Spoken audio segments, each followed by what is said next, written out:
Hi, my name is Rabbi Marc Katz. I'm the rabbi at Temple near Tamid in Bloomfield, New Jersey. And this week's Torah portion is Parashat Vayetzei. So before I talk about Parashat Vayetzei, which plays a big role in what I'm about to speak about, I actually want to teach a different text. There's a very, very famous midrash that comes from a book called Lamentations Rabbah, which speaks about the aftermath of God's destruction of the temple. In this particular text, after God has destroyed the temple, he's brought in the Babylonians and allowed the Babylonians to sack the temple because of the wanton idolatry and iniquity during that time. God is so bereft that God actually wants to undo the world. And there's a really interesting kind of parade of characters that come by asking God to rethink that decision. First, the angels come by. Then you find that God gets argued from Abraham, from Moses, from many of the most important Jewish thinkers in history who basically make a case saying, look, I overcame challenges, you can too. At each of these moments, God rebuffs them, basically saying to them, you don't get it. You don't understand me. Interestingly, it's not until the final character comes forward to speak to God that God finally relents and decides to keep the universe as is. And who is that character? It's Rachel from this week's Torah portion. So if you know the Torah portion, you know that after Jacob flees his home, his brother is upset that he had stolen his birthright and his blessing from him. He comes to the land of Haran and he meets Rachel, immediately falling in love. And he works for 7 years to be able to marry Rachel. But unfortunately, at the very last moment, during his wedding actually, his future father-in-law Laban switches Rachel and his sister and his daughter Leah, and Jacob ends up marrying the wrong woman. He wakes up in the morning only to find out that Leah is by his side and not Rachel. Now, according to Midrash, according to our ancient rabbis, Rachel was actually in on this.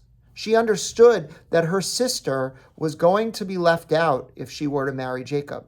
So she actually taught her sister special signs that she and Jacob knew to use in order for Jacob to realize that it was her. There was an intimacy between Jacob and Rachel, and she taught that intimacy to Leah. And with pain in her heart and an expression of woe, she watched as her sister married the person who was meant for her.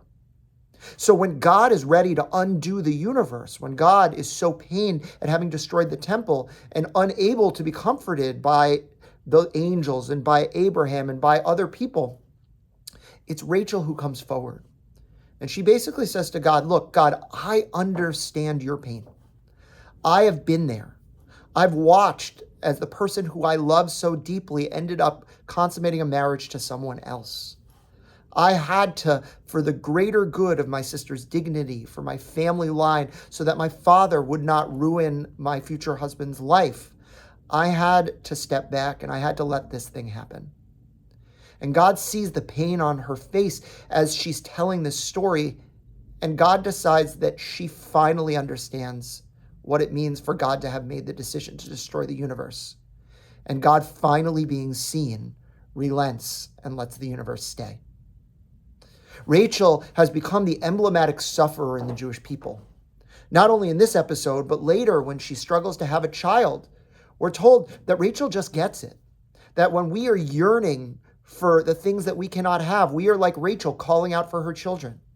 We're told after the second temple, when we go into exile, it's Rachel's spirit that accompanies us as well.